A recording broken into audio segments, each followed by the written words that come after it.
നമസ്കാരം. മലയാള സിനിമയെ ലോകത്തിന്റെ നെറുകയിലെത്തിച്ച രണ്ട് താരങ്ങളാണ് മോഹൻലാലും മമ്മൂട്ടിയും.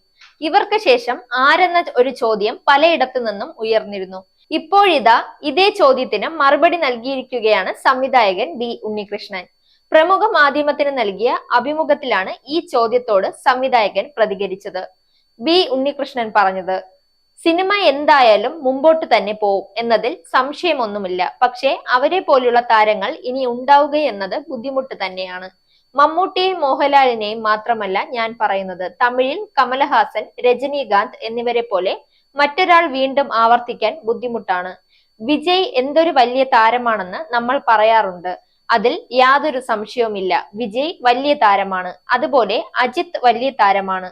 പക്ഷേ ആ രണ്ടു പേരുകളുടെ കൂടെ ഇവരുടെ പേര് നമുക്ക് ചേർത്ത് വെക്കാൻ പറ്റുമോ? കമലഹാസൻ, രജനീകാന്ത് എന്ന് പറയുന്ന പോലെ വിജയ്, അജിത്ത് എന്ന് പറയാൻ നമുക്കൊരു ബുദ്ധിമുട്ടാണ്. അത് തന്നെയാണ് ഇവിടെയും സംഭവിക്കുന്നത്. എല്ലാ സിനിമ ഇൻഡസ്ട്രിയിലും ഇതുണ്ട്. സിനിമ മാത്രമല്ല, സ്പോർട്സിലും അങ്ങനെയാണ്. അവിടെയും അങ്ങനെയല്ലേ? ബ്രയാൻ ലാറ, സച്ചിൻ ഇവർക്ക് ശേഷം ആരായിരുന്നു? എന്നാൽ ഫുട്ബോളിൽ മാത്രമാണ് അതിങ്ങനെ തുടർന്നു വരുന്നതെന്ന് എനിക്ക് തോന്നുന്നു. Zag news, Thiruvananthapuram. നേരിന്റെ വാർത്തകൾ നിങ്ങളുടെ വിരൽത്തുമ്പിലെത്താനായി സാഗ് ന്യൂസ് ചാനൽ സബ്സ്ക്രൈബ് ചെയ്തും ഷെയർ ചെയ്തും ഒരു ശരിയായ മാധ്യമ നിലപാടിനൊപ്പം നിൽക്കാൻ ഞങ്ങൾ നിങ്ങളെ ക്ഷണിക്കുന്നു.